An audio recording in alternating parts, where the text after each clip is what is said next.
Woohoo! Backpacking season is back. It is time to grab that gear, blow the dust off of it, get it all sorted out, and head back into the wilderness for those amazing adventures that can only come from going deep. Today we revisit backpacking, how to do it. Episode 366, All Things Backpacking, Part 1. You're listening to the Adventure Sports Podcast, brought to you by 180 Tech. We talk with adventurers from around the globe to bring you the inspiration and motivation you need to get started in the outdoors or to keep you moving if you're already there. Now here's your host, Curt Linville.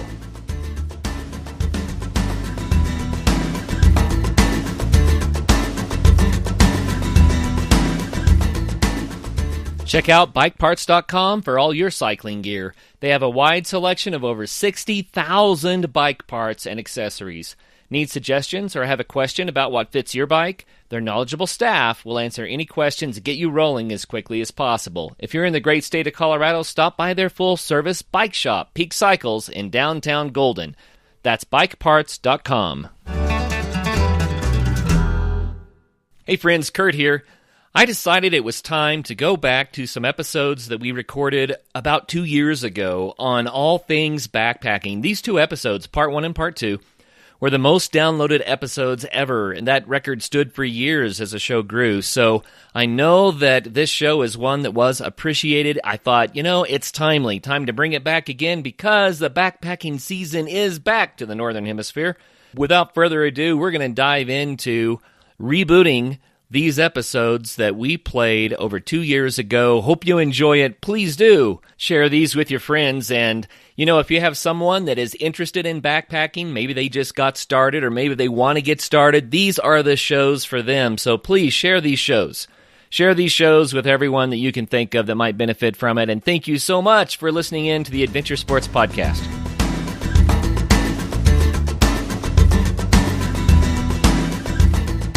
Today does not follow the standard format. We're not going to interview just one special guest today. Instead, I've been thinking a lot about backpacking lately and wanted to do a show about all things backpacking. So this is going to be a discussion about why go backpacking, where to go backpacking, what to take backpacking, tips and tricks for making it more enjoyable and more comfortable. Lots of stories about fun things that have happened while backpacking. And so if you are an experienced backpacker, perhaps you'll pick up a tip or two, and you probably have a lot to contribute. So I would encourage you to go to the comments on adventuresportspodcast.com. Leave a comment there if you have some ideas that needed to be added to the information presented in today's show, and you can leave a comment there about backpacking. For those of you who are considering trying backpacking for the first time, this is the show for you for certain. It's going to have lots of information that'll get you started and help your first backpacking trips to be a lot more enjoyable. Backpacking really is about getting back to the basics, and when I say that, I mean the basics of the pace of life, the basics of what you have to do every day to be comfortable and to have a pleasant experience. Even what you can carry on your back is really limited, which means you're only going to take the essentials with you. And that's one of the beautiful things about backpacking is it pulls us away from all the noise and distractions and frustrations of the daily grind, and it makes us realize what the essentials of living really are. And when you get life back to those essentials, magic happens. It's a really cool thing. So we're going to talk about all of that today, getting back to the basics, connecting with nature, having life experiences that you'll remember for the rest of your life, finding an alternate pace for living. All of these things we're going to talk about. But before we do, I want to take care of a little bit of business. I realize that we have a lot of new listeners to the Adventure Sports Podcast, and I want to say a special welcome to all of you. And I also thought that it might be apropos to do a little tour of some of the things going on at the Adventure Sports Podcast so you can get the full value out of the website and the show and all the things that we have going on. First thing, the Adventure Sports Podcast is brought to you by 180 Tack. 180 Tack is our company, and it is the company that owns the Adventure Sports Podcast. So that's why we say it is brought to you by 180 Tack. 180 Tack is the company that Travis, my co-host, and I created. We design, manufacture, and market outdoors products. Really, it's that simple. And we do the Adventure Sports Podcast. So that's what we mean brought to you by 180 TAC. You can always go to 180tac.com if you would like to see some of our products there. And you can also go to the adventuresportspodcast.com. So adventuresportspodcast.com.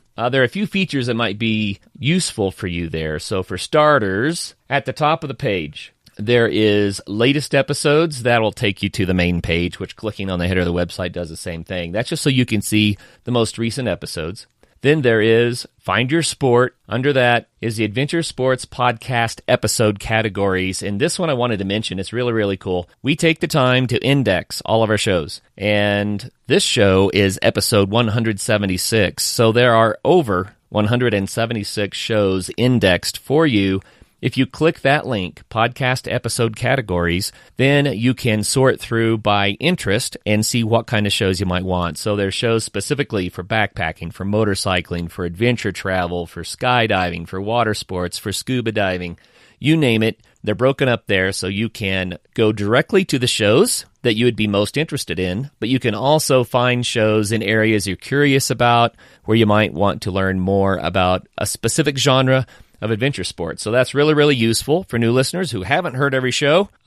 We have, at 8 hours a day, somewhere in the vicinity of 20-plus days of listening on our site, there for you, all free of charge. And, I also want to talk about the mission and the vision of the Adventure Sports Podcast a little bit. Why do we do this? Multiple reasons. One is we want to encourage people to get out there and have some fun. And that's really a simplified way of saying that we think there's a lot of value in doing things out in nature, doing adventurous things, learning about ourselves, connecting with nature, getting healthy and active, getting away from a lot of the crazy stresses and distractions of our modern day. Screens, work, traffic jams, all that stuff. People, it's healthy to get away, completely away from that and do something you love. Do it with people you love. Build community. Adventure sports are wonderful for that because people with common interests are already connected. And when you get out in nature together and do things that you love to do, everyone's having a good time. And, the table is just set for great community. So the Adventure Sports Podcast is about those things. The other reason, or another reason I should say, that we do the Adventure Sports Podcast is, of course, because Travis and I are building a business around it. 180 TAC is our business, like I mentioned. I had a guest the other day ask me, what are you doing with the show? Why are you doing it? And I said, well, we are monetizing the show. We have paid advertising, obviously. You hear the ads, and we really appreciate our sponsors. They make the show possible so that we can bring wonderful guests to you, where inspirational people can encourage us all to get out there, to try things, to have fun, to live a better life, to make amazing memories. And it's because of our sponsors. So a special thank you to all of our sponsors. If you would like to advertise on the Adventure Sports Podcast, there's probably not a more targeted audience for all things adventure and outdoors related. If you would like to get the word out about products that you might have or services that you might have that are related to the outdoors and to adventure sports, then we have a highly targeted, very efficient audience. The cost of advertising on our show really is quite affordable. And so let us know. All right, back to the website. If you want to contact us, it's very easy to do that. All you have to do is go on the website. At the right-hand side at the bottom, there is a Contact Us button. You click the Contact Us button, it allows you to send us an email. And this is great. If you have ideas for the show, guests that you would like to suggest for the show, or maybe you would like to be on the show, maybe you have some constructive criticism that would help to make the show better, we are all over that. So please do contact us. Go to that button on the lower right-hand side. It's a big orange and gray button that says Contact Us. You can't miss it. So if you'd like to advertise with us, if you'd like to be on the show, or if you just want to tell us something that you appreciated about the show, please push that button. We don't sell email addresses, obviously, right? That's just ridiculous. We will put you on our email list, and rarely, from time to time, we might send out a reminder of the recent shows or an announcement about some special event that's going on in the Adventure Sports Podcast community. But we don't overuse and abuse those emails, and we don't give them away. So If you would like to talk to us there, then don't hesitate. It's a safe thing to do. Also, at the bottom of every show post, that's where you can comment and have a dialogue back and forth about the shows that you listen to. So if you have some ideas or you want to say, hey, good job, guest, that was awesome, or tell some people how you were motivated by the show, then that's a perfect place to do it. Just go to the Adventure Sports Podcast and leave a comment there. Of course, you can also leave comments on iTunes, which helps us. And by subscribing to the show on iTunes or on Stitcher or even directly through our website, it helps to grow the show. It helps iTunes to know how valuable the show is and, frankly, to give us a better ranking, better positions in the podcast world, and that also helps to grow the show. So giving us a review, ranking, commenting, subscribing, all of those things really, really help the show. So we appreciate you for taking the time to get involved and a little bit active in the Adventure Sports Podcast community. You know, it's not just about growing the show. For Travis and I, that matters a lot, of course, because we're growing a business here. But for you, it's a matter of connecting with other people about doing things that you love to do. It's about being a part of a community of listeners and connecting that way. And, you know, the excitement that builds when you get to visit with people about stuff you love and the things that you can learn from each other. Also on the site, as we continue our quick tour, is the ASP bookshelf. That's the Adventure Sports Podcast bookshelf. It's a link in blue in the right-hand margin. If you click on that, then you will see a list of books that were written by our various guests. It's a quick and easy way to find the books that our guests talk about. And, of course, these links will take you to Amazon. If you buy a book through our site, then we get a tiny little kickback from Amazon. Not a lot, but every little bit helps. So if you're looking for some great reading, please go to the ASP bookshelf and get some books there. And last, we do have some Adventure Sports Podcast t-shirts now. So again, right-hand margin, support the show, show the love. There's a link there where you can click and buy t-shirts with the Adventure Sports Podcast logo on them. Helps us to get the word out, and it's a fun shirt to wear too. So, Adventure Sports Podcast t-shirts there. They're also in the ASP bookshelf, as well as some of our outdoors products and some of the products of our sponsors. So, that is AdventureSportsPodcast.com. Enough advertising. Please do remember that we have the Adventure Sports Podcast episode categories under Find Your Sport at the top of our site. That's really useful, especially for you new listeners who want to go back and catch some of the previous episodes. Man, the guests that have come on our show, what a blessing to have such great people who would come and share with us their passion about adventure sports and nature and getting out there and having tons of fun. It is certainly an honor to have the opportunity to meet these people and to hear their stories and then to get to share their stories with you. Now on to backpacking. That's what this show is about. Why backpack? Well, if you're driving, don't close your eyes. But if you're not driving, take a moment and imagine with me that you're waking up.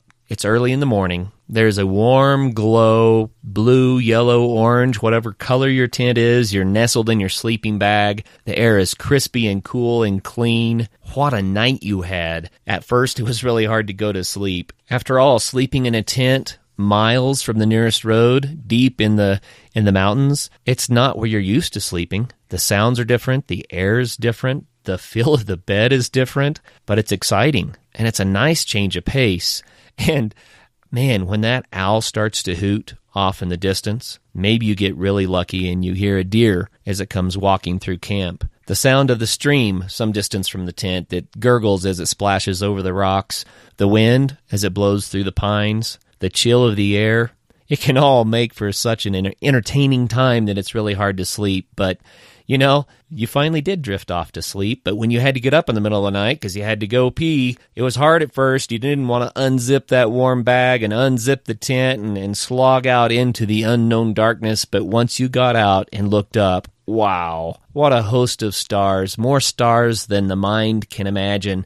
So exciting, and the air so crisp made it hard to go back to bed. But eventually, you had to give up staring at the majesty of the whole thing. You had to get back into that sleeping bag to get warm, and you dozed back off into sleep. But now it's morning, and as you unzip the tent, the early morning sunlight is dancing on the peaks, and it's cool, it's crisp, and it's so quiet, at least quiet in the sense of the noises you're used to hearing. There are no cars, no horns, no neighbor's dog barking. You don't hear all of the sounds of society. Instead, it's birds chirping, and it's squirrels who are scolding you for getting up and walking around under their tree. How dare you sleep under their tree? It's the sounds of the brook as it gurgles in the wind, as it whistles through the trees. It's quiet. You know what else? You don't have campground sounds. There's no boombox. There aren't a bunch of kids screaming. Cars aren't starting.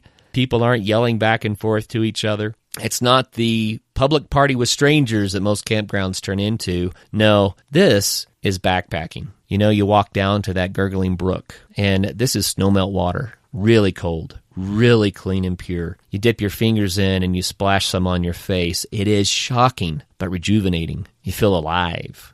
Cook yourself some coffee or tea, something hot on your stove, and as you watch the sun continue to rise in the sky, and you watch the birds as they fly back and forth between the trees and the squirrels, and you just watch nature as the light shifts and as the smells change, and you enjoy your hot drink, you make a breakfast, and then you get up and you stretch, and you say, what should I do today?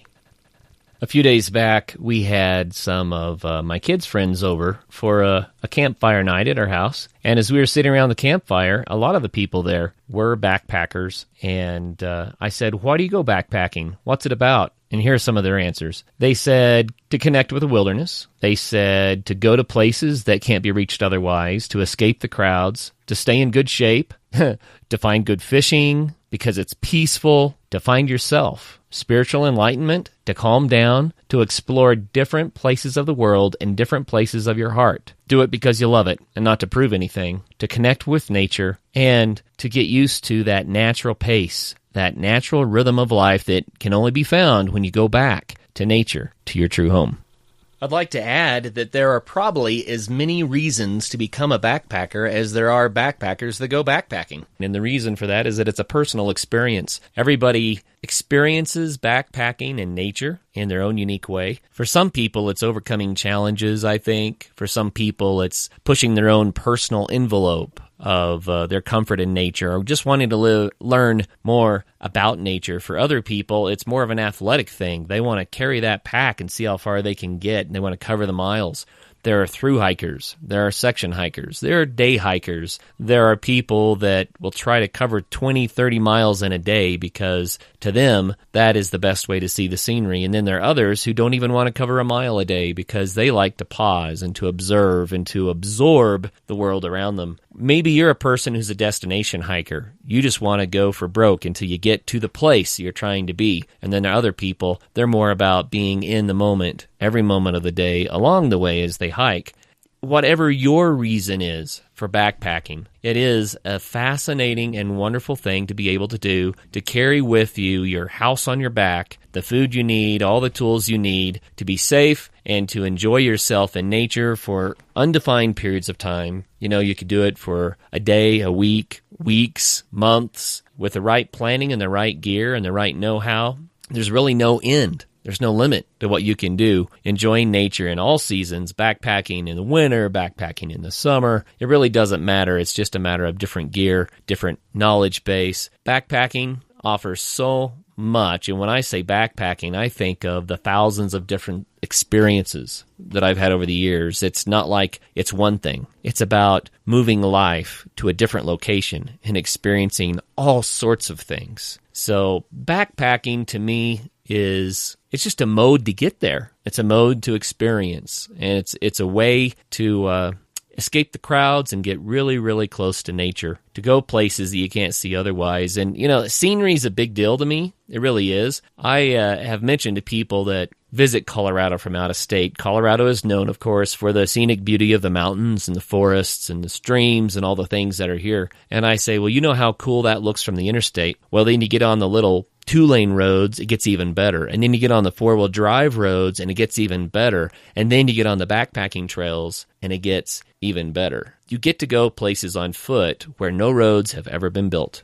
You get to go places that are so hard to reach that it's just pristine. and beautiful and rugged, somehow I feel more alive when I go to these places and I just soak in nature for a while. That's why I backpack.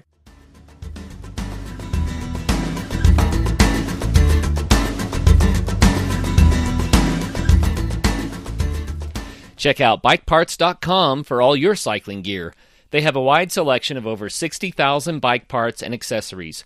You can find everything you need, including tires, chains, tools, frame bags, cycling apparel, and even complete bicycles. They've got established brands like Shimano, SRAM, and Campagnolo, as well as the latest and greatest products from brands like Wolftooth, Physic, Zip, and Raceface. Need suggestions or have a question about what fits your bike? Their knowledgeable staff will answer any questions and get you rolling as quickly as possible. If you're in the great state of Colorado, stop by their full-service bike shop, Peak Cycles in downtown Golden. Check out bikeparts.com. As I'm sure you know from listening to the Adventure Sports Podcast, some of the safest and best snow conditions for backcountry skiing of the whole year happen in the springtime. And Bentgate has the gear you need. Come check out the latest in alpine touring, telemark, NTN, and splitboarding gear. They have brands like Black Crows, DPS, Dynafit, G3, Icelantic, K2, Technica Blizzard, Arc'teryx, Mammoth, Solomon, Volley, Neversummer, Jones, and BCA. And you do need to be safe out there. Bentgate has the latest in avalanche safety gear. They have beacons, airbags, shovels, and probes, and they're ready to help you educate yourself on snow safety. They also rent out gear, so you can get your skis and your boots there, as well as your avalanche safety equipment. What's more, they also have free demo ski days at local resorts, so you can try out the latest gear. Now, how much fun does that sound? So swing by Bentgate in Golden, Colorado, or go to bentgate.com to find your new gear, as well as to get updates on all of their events.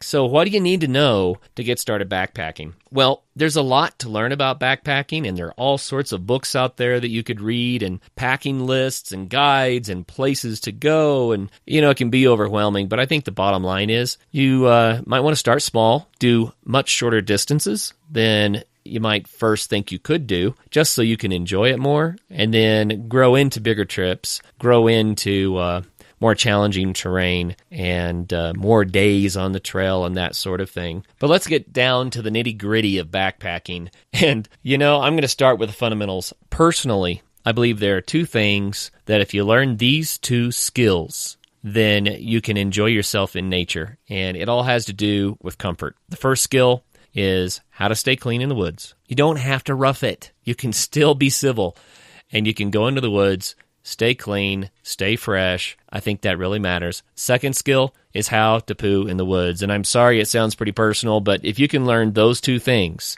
then it opens up the world of backpacking and the wilderness to you. I've gone backpacking with people who refused to use the restroom in the woods. They would hold it for 2 or 3 days and get crankier and crankier and crankier, and that's no way to be. If you're headed down that road, then you're not going to last. I mean, obviously, right? There are even books written on the topic, right? But just in brief, your body was made to squat. And when you squat and you rest your bum on your heels, and you kind of have a triangle shape there, then at first it feels a little awkward. But the reality is it's healthier than sitting on a toilet. It's quicker than sitting on a toilet. It's not that difficult. And as soon as you get the hang of it, then the woods are all yours. You should dig a cat hole away from water about 6 inches deep. You should do your business, and then you want to mix your business with a stick and your toilet paper down in this cat hole with some dirt, because the bacteria in the dirt break it down, it turns into fertilizer, and it helps to keep the forest green and beautiful. Cover it up, people. Don't leave your toilet paper out on the top of the ground. I don't understand that. It makes me crazy when I see it. People, take care of your business. Be responsible, people. Dig a small hole. Bury it all up. No one will ever know you're there. And one of the tricks is you want to dig a cap So you take a small plastic spade and you dig a circle, and there's a mat on the forest floor that's probably 2 inches thick. You lift that off, and it makes a cap. And then once you've buried everything back and you put that cap back down again, then the forest floor looks undisturbed, and it works. It's very simple. And I bring that up right out of the chute because until you've learned how to do that, you really are at a disadvantage for enjoying yourself in the woods. How to stay clean? Well, it's not hard. There's almost always water in the woods, and the best thing to do is to take water away from where you're camping, take water away from the streams. Then you can do what the birds do. You just grab the water with your hands and you throw it up in the air over yourself. You splash it on your face. You get your hair wet. You can even use a biodegradable soap and soap up, and then you can use your hands and splash the water back on you again. You can pour the water over your head and get a good rinse. You know what? It's not hard to do. Again, and it seems uncomfortable and awkward. There's no shower, but that really doesn't matter. It's worth getting clean. A lot of people, they just kind of think, well, I'll take a shower when I get home. But what happens is, over time, it's uncomfortable to be dirty. And as you get dirtier and dirtier and dirtier, you start wanting to leave the woods. So those two things, knowing how to poo in the woods, knowing how to stay clean in the woods, that makes it possible for you to go out into nature and to really feel like you're at home and to enjoy it long term. So kind of crazy, but those are the two most basic, most important fundamentals of backpacking. From there, we might talk about what to take with you. Well, you need a good backpack. That's the first thing, because you're going to have to carry some gear. You don't have to go out and buy a $400 backpack, however. The cheaper backpacks are perfectly adequate as long as they're tough enough to hold up to the rigors of carrying a load, but the problem is they're a little bit heavier.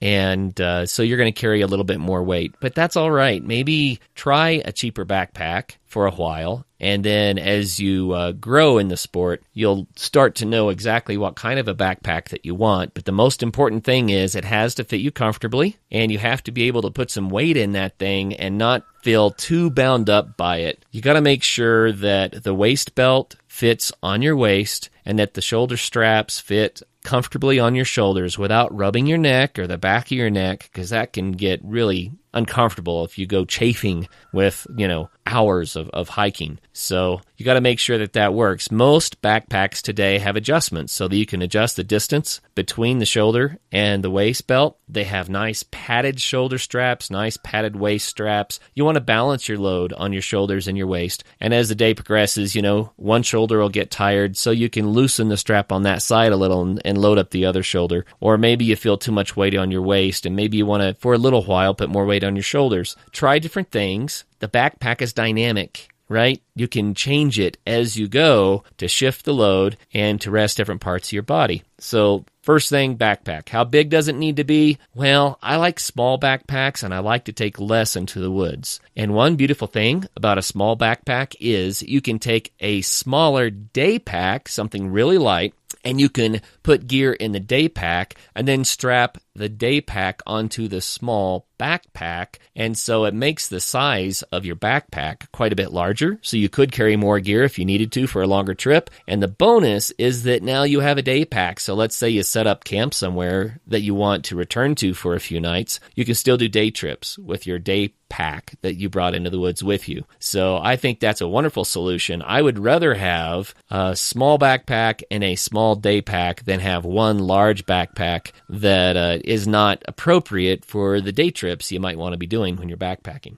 Okay, so you find yourself a backpack, and I'm telling you, you can buy a good backpack for $60, $70, $80. You can buy a great backpack for $300 or $400, but you don't have to spend that money right out of the chute. What else do you need to take with you? Well, when I'm packing a backpack, I think about everything I do during a day. I think about everything I do while I camp. And I say, do I have a way to do that? Most of the time, you don't need an item, a physical piece of equipment to do these things. Matter of fact, most of the junk that we have in our homes that we use for this, that, and the other are completely unnecessary. There are ways to take care of most jobs without carrying any piece of equipment into the woods, but you do have to carry knowledge, and that might take a little bit of experience. Maybe you want to read a couple of books, build up your bushcraft skills. There are websites, videos all over the internet internet where you can learn these things. But what do I take? Well, let's talk about sleeping. A good night's rest is really important when you're backpacking. Your body is exerting itself all day long, and you need to be able to sleep. So sleep systems matter. What is a sleep system? Well, usually it means you're going to have some sort of a sleeping bag. You're going to have a sleeping pad. You're going to have some sort of a tent or a tarp. You're going to have a way to get away from the bugs. You might need something to dampen sounds. Might consider what you're going to use as a pillow. And I'm not saying carry a pillow into the woods, but you need a sleep system that works for you. You need a sleeping bag that's warm enough, but not too warm. How do you do all this stuff? Well, over the years, I've come up with my own personal sleep system. Different people like to sleep different ways. I've seen some people who just go into the woods with some sort of a blanket, and if it's warm enough, they do okay just plopping down on the ground and sleeping, but it's hard to get a good night's rest that way. I personally don't skimp that much. I take a lightweight backpacking air mattress that I can inflate, and I like to do that because it gets rid of all the sharp, pokey things that wake you up in the night, and it makes for a fairly comfortable bed. I use one that's only about half length. That way it weighs half as much, and all you really need is for, your butt and your torso to have a place to rest, and you'll be pretty comfortable. So I recommend something like that. A lot of people these days are sleeping in hammocks, and hammocks, I understand, are very, very comfortable. I have not backpacked with one yet, though it is on my to-do list. However, they are cold, so if it is chilly, then the cold air blowing underneath that hammock, your shoulders and your butt cheeks are going to freeze unless you have a really good insulation layer built into the hammock. And they do make things for that. Hammocks can get as crazy and as expensive and ornate as you can imagine, with tents built into them and all sorts of mosquito nettings and insulators and this and that and the other. Make sure you do have a hammock that fits you. A hammock that's too small for a tall frame is not going to be comfortable. It's not going to work. But a hammock system, I think, can be really, really nice because of the comfort. And people that have gotten used to using hammocks say they would never go back. But I still sleep on the ground. I have a sleeping bag, and usually I take a 0-degree sleeping bag, a down bag into the woods. And the reason is because I camp at altitude, and it gets fairly cold at night. Often in the summer, when it's not quite cold enough for that cold of a bag, I unzip it and I use it as a blanket on top of me instead of crawling in the thing. Now, your 0-degree bag is more like a 30 or a 40-degree bag, and you can be pretty comfortable. But if you're camping somewhere that it's warmer than that, then you may want to consider taking a lighter bag, maybe a 20-degree bag. What some people like to do is to have 2 very light bags, and on their warmer trips, they just take the one, but on a cooler trip, they take both really light bags, and then they stuff them inside of each other. So they end up with something like a 10 below bag out of 2 20s, or a 20 and a 30. Down is the warmest per weight that you're going to find. However, when down gets wet, it does not insulate well, so if you have a down bag, you have to keep it dry. If you use synthetic insulation in your bag, then most of those do insulate fairly well once they've gotten wet. Of course, a wet sleeping bag weighs about 1,000 pounds, so you still want to keep it dry. But synthetics have that advantage. They are heavier, though, and they do not compress as much. I think a down bag is worth it, but you have to keep it dry. Sleep systems, a tent is heavy. And they make all sorts of different backpacking tents with different weights. And I don't mind backpacking with tents, but recent years I have shifted to a lightweight tarp. I can put it up in less time than it takes to put up a tent. I can put it in a variety of configurations. I can use it as a windbreak, like a lean-to. I can make an A-frame tent out of it. If you pitch it tight to the ground and close to the ground, then you can stay pretty darn dry. The one drawback to tarps is that they don't have the built-in mosquito netting. So I have a mosquito net that I carry with me that weighs, quarter of an ounce. I put it over my head, and sometimes the flies or mosquitoes make a racket. They can't get to you, but they're noisy. And so I'll take some earplugs so that I can put those in, and because a mosquito right in your ear can be so annoying when you're trying to sleep. But anyway, with that lightweight tarp, with a lightweight sleeping bag, with the mosquito netting and maybe some earplugs, I'm able to sleep very, very, very nicely, and with a fraction of the weight that most people take when they take all of their camping gear into woods. One other tip is, if it's cool enough, then have a stocking cap with you that's long enough to pull over your eyes. So if you're in the north and the sun comes up at 3 or 4 in the morning, you can cover up your eyes and continue to snooze. And it also makes it nice to catch that afternoon nap. So anyway, that's a sleep system that I use. Sounds pretty straightforward. Don't buy things that are heavy. I'll just tell you from the get-go. Heavy stuff can make a backpacking trip a real drag. So think of innovative ways to go lighter and lighter and lighter, and maybe that'll be a hammock for you. Now, I already talked about the tarp. I prefer it over a tent, and it does have the drawback of not having the built-in mosquito netting, but I think that camping with tarps can be wonderful. If you're going to a place where it's going to rain and rain and rain and rain and rain, if that's very likely, then you're going to have to put your tarp in some area where the ground is higher than the surrounding ground. Otherwise, you're going to get a lot of water under you. And same thing goes for a tent. You always want to pitch it on a piece of ground that's slightly above instead of slightly below the surrounding ground. And if you do use a tent that has a nice rainfly, they make tents that can weather some of the fiercest storms. You don't need that for starting out. They are heavier, but they can be fantastic. Experiment. Find out what works for you. And if you're going with a buddy, then you can have one person carry the poles and the fly. The other person can carry the body of the tent and the stakes. That splits up the load, and that could be pretty luxurious, actually. Wow, so we've only covered a few things. We've covered backpacks and the tents. We haven't talked about footwear or food or first aid, or a lot of other things are left here. But I wanted to talk just briefly about backpacking with kids, and we're going to continue the backpacking episode on a future podcast so that we can get the rest of the details, but I just didn't want to go on and on and on and on about the various gear and stuff like that. Rather, I would like for you to get to hear what backpacking is all about. And, you know, when you backpack with children, one of the things that is most important is to make sure that the trip is appropriate for their age.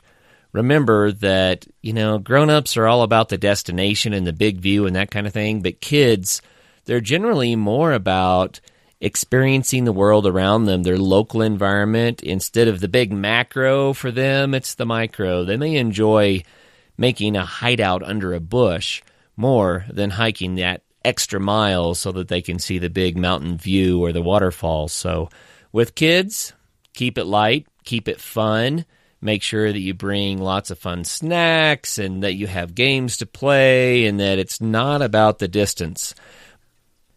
But I have to say this, backpacking with your children is one of the most rewarding things that you can do, and it just builds wonderful memories that you can enjoy with your kids for years and years and years to come, and they will too. And it's a wonderful thing to introduce your kids to nature and to allow them to get that experience being in the natural world. You know, kids grow up in houses, they grow up in suburbia, they grow up in urban environments, they grow up in schools and in cars. But when kids are able to get out into nature and to experience the natural world, I think it adds so much quality to their lives and to yours. Spring is here and camping season is upon us. Visit our site at 180tech.com for your next camp stove. The 180 stove and smaller 180 flame are combustible fuel stoves, which are designed to burn the fuel that nature provides you at your campsite. There's no need to lug heavy and bulky fuel canisters along with you on the trail. The 180 flame and 180 stove are built in America and have no moving parts to fail you in the field. Check them out at www.180tack.com. Your purchase helps support the Adventure Sports Podcast.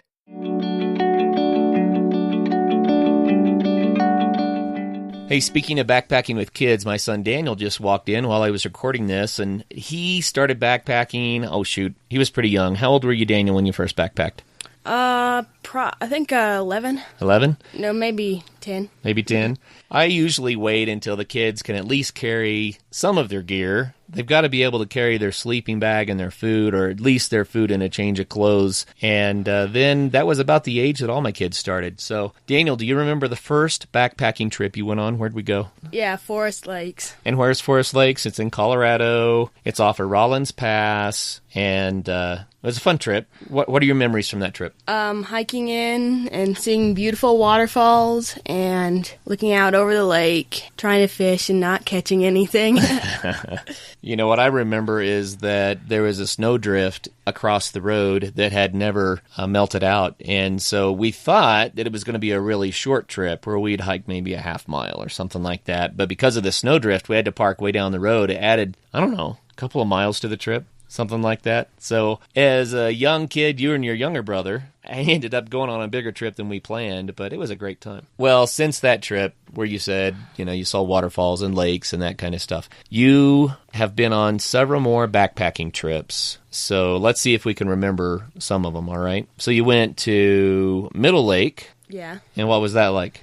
That was one of my very favorite trips I've ever taken. I had a great time going there, enjoying the scenery and the lake, and having fun fishing. Yeah, Daniel loves to fish, and Middle Lake was a really great place to fish. One of the beautiful things about backpacking is you can go into areas that aren't visited very often, and the pressure on the fish is really, really low, so they act more naturally, and you find fish that have been allowed to grow large, and some of these lakes are just so beautiful anyway, even if a fish weren't biting at all, just being on the water, looking up at the peaks around you and watching the wildlife. Just amazing. So that was like 7 miles in or something like that. Mm-hmm. Pretty tough hike, actually. You have to hike all the way up to tree line and then back down into the valley. And that was a fantastic trip. What other things do you remember about that one? I remember hiking in the moonlight to try to get to a nice place to sleep because we decided we could hike more than just after dark. I enjoyed that. And then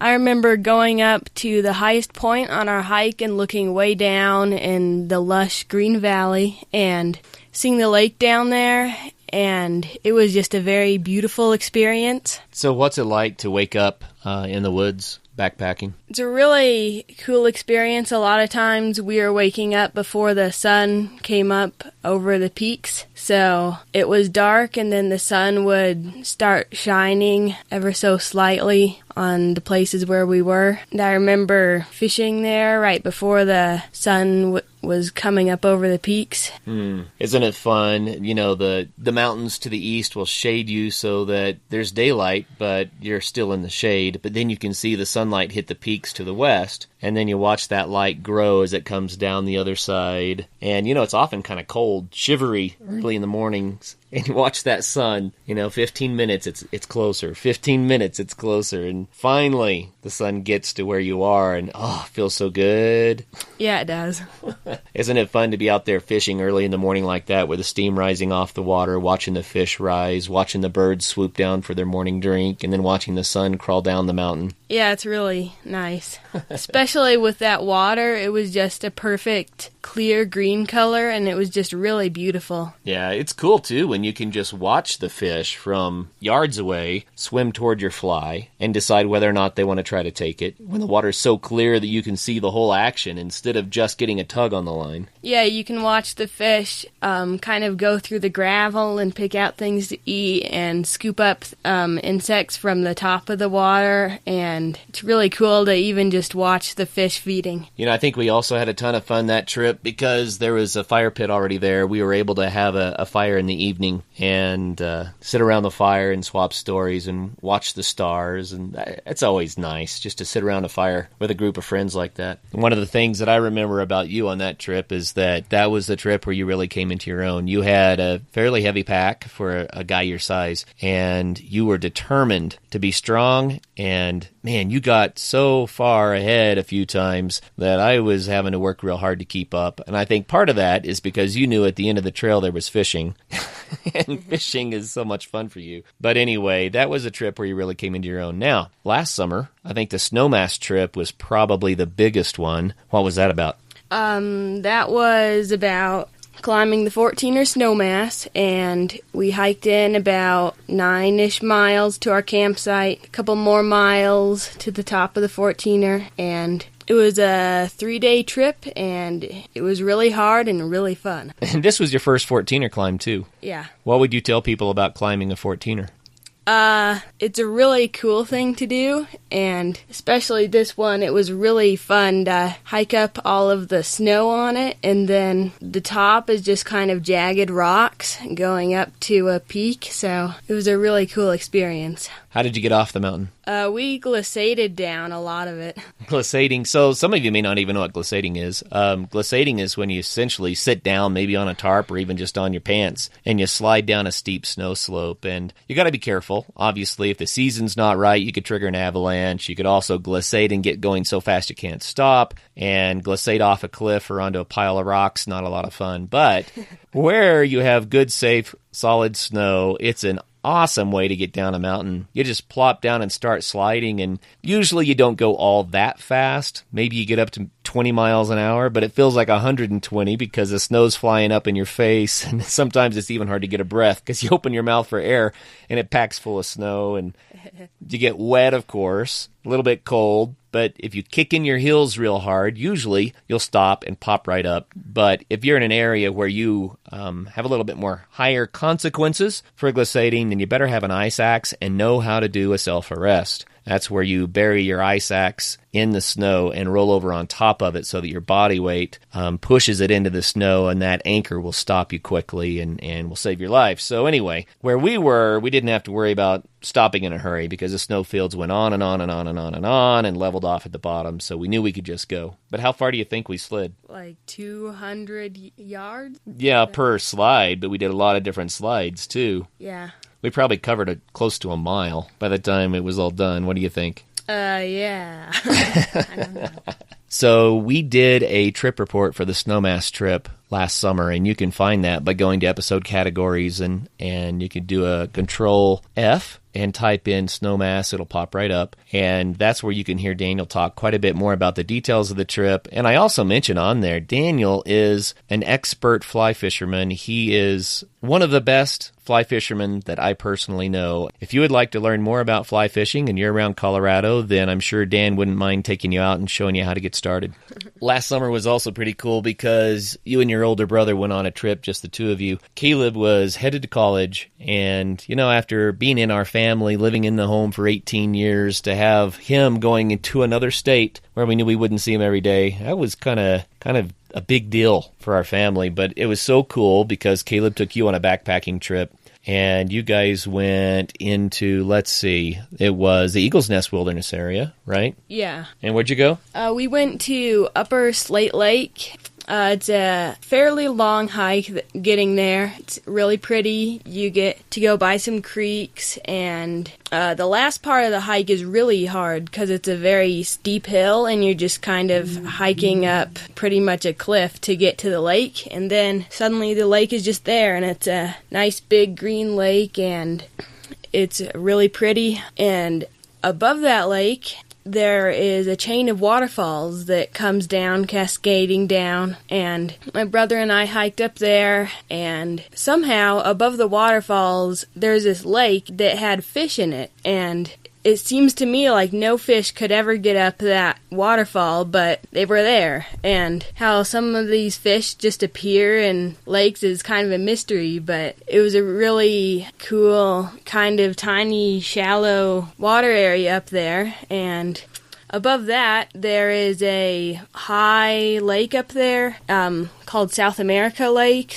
But we didn't know it was there, and we never visited it, so I'll have to visit the place again. And So you saw that on Google Earth or something? Yeah. That's funny. We'll have to explore that next time, too. You know, the wildlife department, the Fish and Game people, they do stock lakes from airplanes in some places. And so maybe there's some lakes that have gotten fish that way. But the lake where you were, I doubt that's ever been stocked. And so different scientists and people have different theories on how fish get to these remote places. And one of the theories is that fish eggs could, get caught in the feathers with ducks, right? And that the ducks fly up, land in the water, and then the eggs eventually hatch, and now you have fish in a lake that didn't have any before. It's a cool idea. Yeah. I wonder if that's how that happened. What was it like hiking with your brother, just the two of you, leaving Dad at home this time?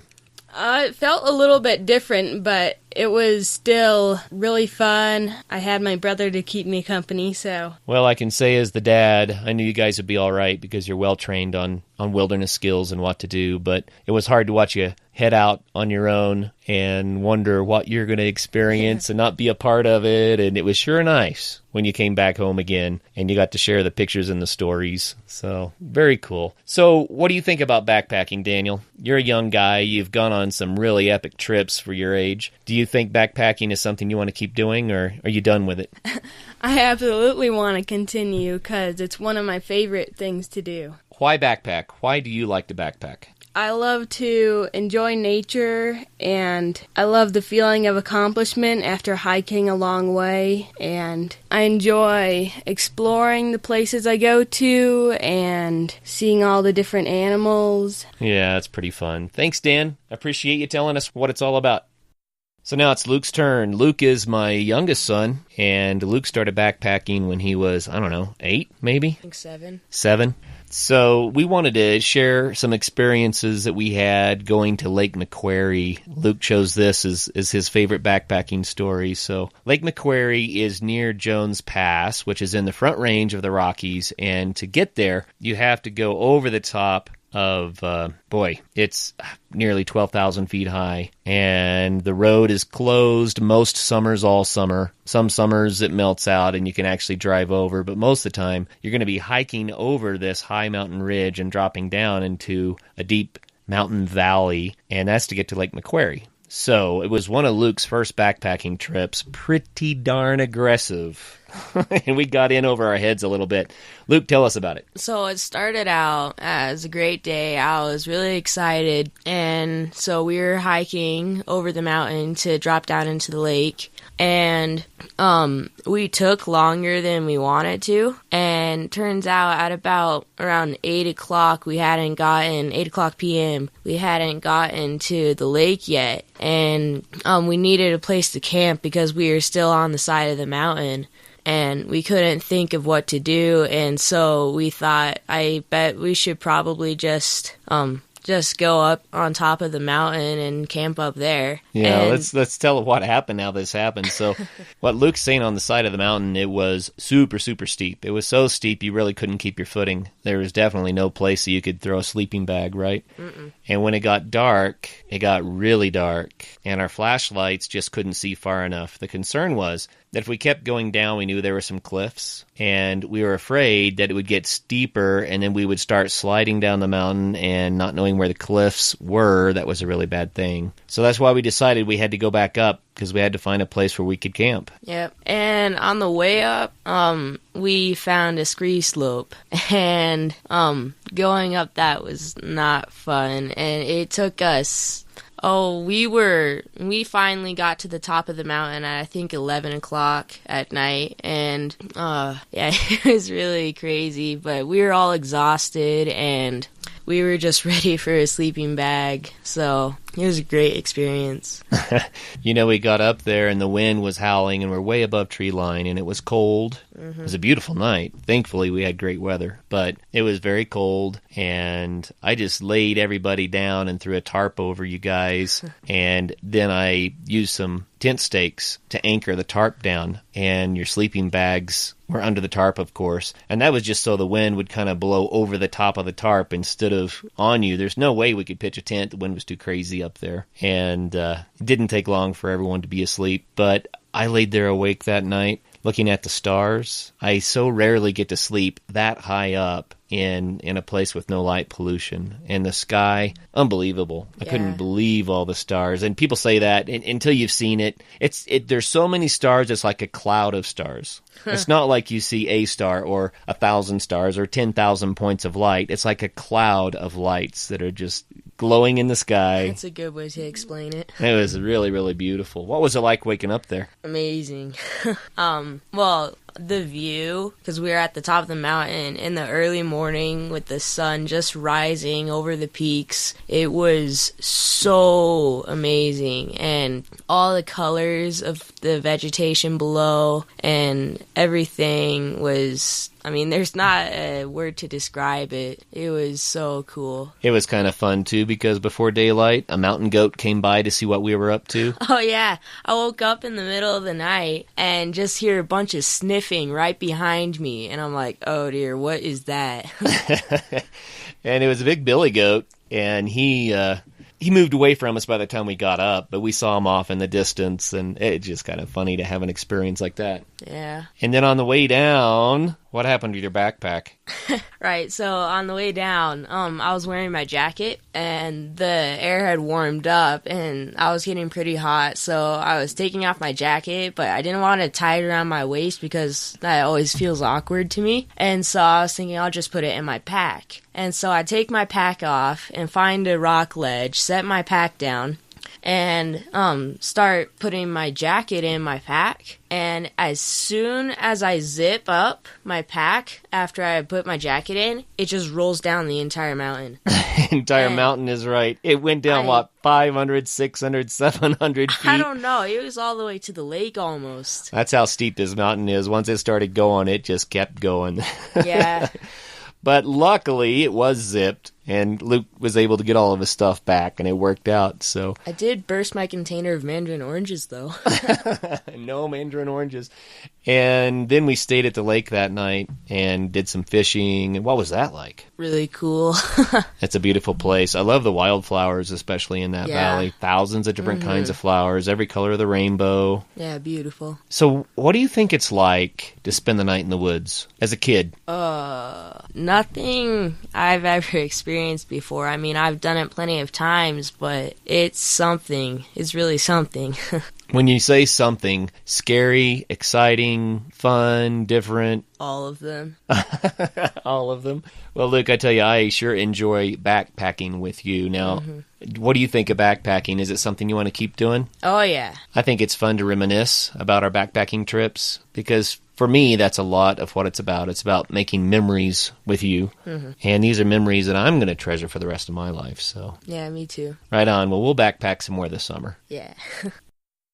Well, I hope that hearing from Luke and from Dan maybe gave you a little insight into what backpacking is like for kids and how fun it can be as a family thing. It can also be fun if you're single. I tell you what, backpacking just opens up a whole new world of exploration and discovery. I think it's wonderful. So we are going to continue the backpacking episodes in the future, and we're going to get into more nitty and gritty about equipment and things like that, but I'm also going to make sure that there are some fun stories about backpacking in there just for entertainment, and so we can connect better about what it's all about. It's not just gear. It's about why you do it in the first place. So thank you very much for your time today. Until the next show, as always, get out there and have some fun. Coming up on Thursday's show will be part 2 of All Things Backpacking. Looking forward to it. We'll see you Thursday.